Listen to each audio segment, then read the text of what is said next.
तो आज की इस वीडियो का टॉपिक है आरआरबी की preparation strategy. RRB group D का जो एग्जाम होने जा रहा है, अभी वो पता नहीं कब होने जा रहा है, लेकिन इतना है कि इसकी फॉर्म की लास्ट डेट अभी 22 फेब तक है। यानी कि आप में से भी किसी ने अप्लाई नहीं करा है, वो अभी भी इस पोस्ट के लिए अप्लाई कर सकते हैं। 18 से लेकर 36 ईयर्स तक की एज लिमिट है।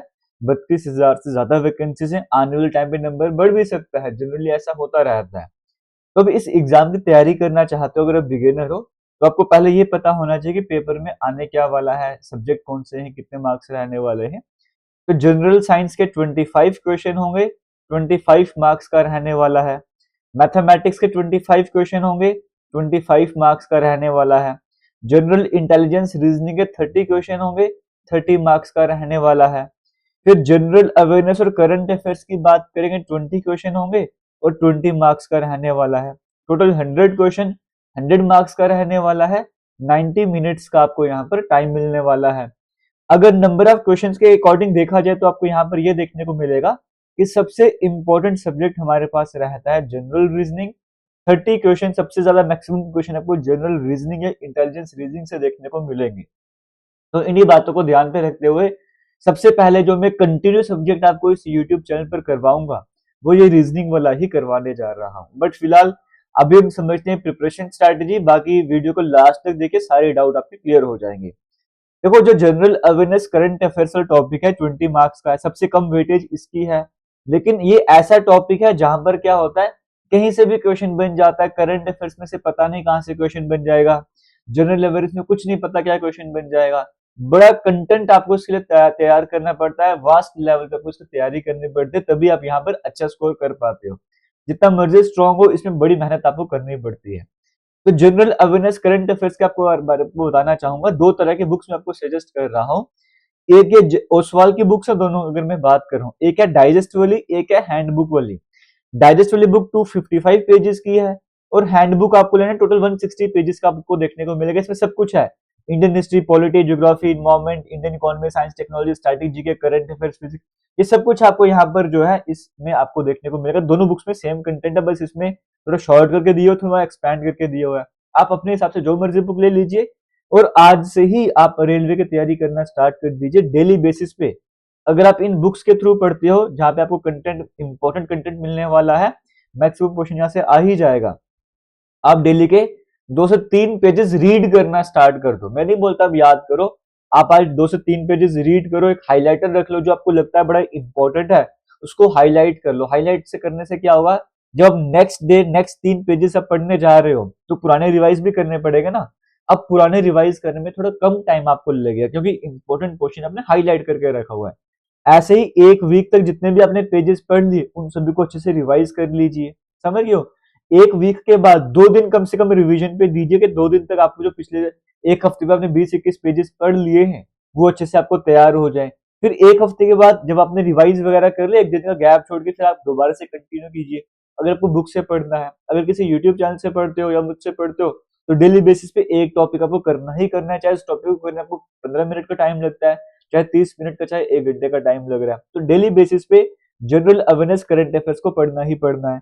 हमारे defence and SSC exam YouTube channel की बात करेंगे, और इन बुक्स का जो लिंक है ना, आपको वीडियो के कमेंट सेक्शन में मिल जाएगा। वहां पे जाके आप इन बुक्स को परचेज कर सकते हो। आराम से किसी भी तरह की प्रॉब्लम फेस नहीं करोगे। ये जो मैं बात कर रहा हूँ यहाँ पे, देखो हमारा YouTube channel defence and SSC exam है। यहाँ पर पद्मा अवार्ड सबको कराया गया, 2025 का लेटेस्ट इवेंट है, ट्रिक्स के साथ याद करवा रहा हूँ। इंपॉर्टेंट अपॉइंटमेंट्स बैंकिंग सेक्टर की, करंट अफेयर्स है, ट्रिक्स के साथ याद करवा रहा हूँ। अभी हाल ही में दिल्ली में इलेक्शन हुए, उसकी वीडियो अपलोड करी गई है। तो अभी देखो, फॉर्म की लास्ट डेट 22 तारीख है ना, तो 22 तारीख तक आपको इसी तरह का कंटेंट मिलता जाएगा, जीके का मिक्स कंटेंट मिलता जाएगा। 22 तारीख के बाद क्या होगा, आप जनरल अवेयरनेस करंट अफेयर्स तो पढ़ते ही जाओगे, आपको हमारे इसी यूट्यूब चैनल पर भी वीडियोस मिलती जाएंगी, एग्जाम ओरिएंटेड मिलती जाएंगी, ताकि आपको एग्जाम में बेनिफिट हो। प्रीवियस ईयर का एनालिसिस करके कहां से क्वेश्चन बनते हैं, आपके लिए वीडियोस लाई जा रही हैं। अब नेक्स्ट काम क्या होगा, रीजनिंग के 30 क्वेश्चन आपको देखने को मिल रहे हैं। 22 के बाद आपके लिए रीजनिंग की कंटिन्यूस वीडियोस आना स्टार्ट हो जाएंगी। मैं आपको बोलता हूँ कि आपको रीजनिंग कहीं और से पढ़ने की जरूरत नहीं पड़ेगी, सारा कंटेंट आपको यहाँ पे आराम से मिल जाएगा। सभी के सभी टॉपिक आपको कवर करवाए जाएंगे, चाहे वो एनालॉजी हो, कोडिंग डिकोडिंग हो, नंबर सीरीज हो, mathematical operation, blood relation, log हो, जंबलिंग हो, वेन डायग्राम हो, सिमेट्री डिफरेंसेस हो, डायरेक्शंस हो, कंक्लूजन हो, या फिगर वाले क्वेश्चन हो, mirror images, figure formation, embedded figure, जो मर्जी पेपर फोल्डिंग, कटिंग, सब कुछ आपको करवा दिया जाएगा। आपके एग्जाम ओरिएंटेड एग्जाम के तरीके से आपको करवाया जाएगा। तो रीजनिंग की तैयारी भी आपको समझ आएगी कैसे हो जाएगी आपकी। इसकी वीडियोस आती जा रही है, कहीं से भी पढ़ सकते हो, बुक भी सजेस्ट करा है, किसी और से भी पढ़ सकते हो, बस आपको डेली बेसिस पे पढ़ना ही पढ़ना है। और रीजनिंग में आपको बता रहा हूँ मैं 25 दिन मैक्सिमम लगेंगे, रीजनिंग का पोर्शन आपको पूरा कवर हो जाएगा। अगर आप अच्छे तरीके से कवर करना चाहोगे तो 30 दिन, 1 महीने का टाइम में लगा सकता हूँ, या फिर 30 में से 30 नंबर आ जाए। बाकी अगर आपका रिस्पॉन्स सही लगता है मुझे कि आपका रिस्पॉन्स सही आ रहा है, या फिर आप अभी से वीडियोस को शेयर करना स्टार्ट कर रहे हो, अच्छे खासे बच्चे मुझसे जुड़ रहे हैं जो मुझसे पढ़ना चाहते हैं, इसी यूट्यूब चैनल पर आपको सब कुछ कवर करवाया जाएगा, रिस्पॉन्स सही मिलेगा तो आपके लिए फिर साइंस और मैथमेटिक्स भी लाया जाएगा। बट फिलहाल ये तो रही रिस्पॉन्स की बात, उससे पहले आपको मैं ये 2 क्वेश्चन तो करवाऊंगा ही करवाऊंगा। लेकिन अब अगर आप खुद से तैयारी कर रहे हो, इसका तरीका मैंने आपको बता दिया। बुक्स भी ज्यादा महंगी नहीं है, बिल्कुल मिनिमम प्राइस में आपको आराम से मिल जाएंगी। रीजनिंग का आपको मैंने बता दिया, मैंने आपको करवाना ही करवाना, इसकी टेंशन आप छोड़ दो। मैथमेटिक्स में कुछ बच्चों को डर लगता है कि मैथमेटिक्स कैसे कवर करना है, ये टॉपिक नहीं आते, बड़ा डर लगता है। तो मैं आपको बोलूंगा एक वीक में सिर्फ एक ही टॉपिक करो, मैथ का ज्यादा करने की जरूरत ही नहीं है।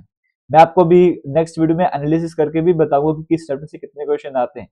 अगर आप एक वीक में एक चैप्टर भी करते हो तो 2 महीने में 8 वीक मान के चलो, 8 वीक में आपके 8 चैप्टर यहाँ पे कंप्लीट हो जाएंगे और आपको 2 महीने से ज्यादा ही टाइम मिलने वाला है। लेकिन आप टोटल 8 से 10 चैप्टर, अगर आप मान के चलो टोटल मिला के 10 चैप्टर्स भी अगर आप पेपर में करके जा रहे हो ना, इंपॉर्टेंट वाले, तो 18 से 20 क्वेश्चन तो आपके यहीं से बन जाएंगे, 25 में से ज्यादा भी बन सकते हैं। मिनिमम 18 से 20 क्वेश्चन आपको 10 चैप्टर से ही मैथ के देखने को मिल जाते हैं। तो ज्यादा डरने की जरूरत है, हमको टॉप नहीं करना, 2-3 क्वेश्चन छूट भी जाएगा तो कोई बड़ी बात नहीं है, गलती नहीं करी, नेगेटिव मार्किंग भी रहती है।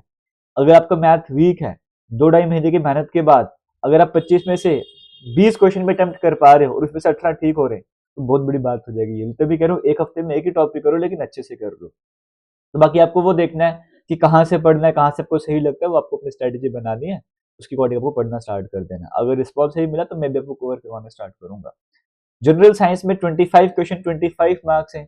अब जनरल साइंस का ऐसा है कि आपको वीकली पढ़ना है, एक वीक में आपने फिजिक्स का पोर्शन पढ़ना है, एक वीक में केमिस्ट्री, एक वीक में बायो का पोर्शन पढ़ना है। जैसे आप ये वाला वीक स्टार्ट कर रहे हो, फिजिक्स पढ़ना स्टार्ट कर रहे हो, आप टारगेट रख लो अपने हिसाब से, अपनी कैपेबिलिटी के हिसाब से, अपनी कैपेसिटी के हिसाब से, कितना टाइम आपके पास रहता है। आप देख लो फिजिक्स में मुझे एक हफ्ते में क्या करना है, एक दिन का नहीं रखो, एक हफ्ते का टारगेट रखो कि मुझे पहले एसआई यूनिवर्सल चैप्टर उठाना है, ये मुझे कवर करना है, मुझे ह्यूमन आई कवर करना है, मुझे लाइट वाला चैप्टर कवर करना है। क्या आप एक वीक में 3 चैप्टर कवर कर पा रहे हो या सिर्फ 2 ही कर सकते हो? अब आपको क्या होगा, मान के चलो मंडे और ट्यूसडे को आपको टाइम नहीं मिल पाया, आपने रीजनिंग पे ज्यादा फोकस कर लिया, मैथ पे फोकस कर लिया, जनरल अवेयरनेस पे फोकस कर लिया, तो बाकी के 4 दिन बचे उस पर फोकस कर लो, ये 3 टॉपिक कंप्लीट कर लो। तो इसमें डेली बेसिस पे मत रखो, वीकली आप रखा करो कि वीकली मुझे 2 चैप्टर या 3 चैप्टर कवर करना ही करना है, ये टारगेट रखा करो। फिजिक्स आपने कर लिया, फिर नेक्स्ट वीक में केमिस्ट्री कर लो, फिर उसको नेक्स्ट वीक में बायो कर लो, फिर दोबारा से फिजिक्स पे आ जाओ। इस तरह से आप अपनी स्ट्रेटेजी को कंटिन्यू कर सकते हो। उम्मीद करता हूँ वीडियो अच्छी लगी होगी। बाकी आरआरबी ग्रुप डी से रिलेटेड और भी वीडियोस आपको हमारे यूट्यूब चैनल पर मिलते जाएंगे, चाहे वो एजुकेशनल वीडियोस हो, चाहे अपडेट्स हो, चाहे इन्फॉर्मेशनल वीडियोस हो। पहली बार आ रहे हो सब्सक्राइब कर लो, टेलीग्राम चैनल ज्वाइन कर लो। All the best, thank you, जय हिंद।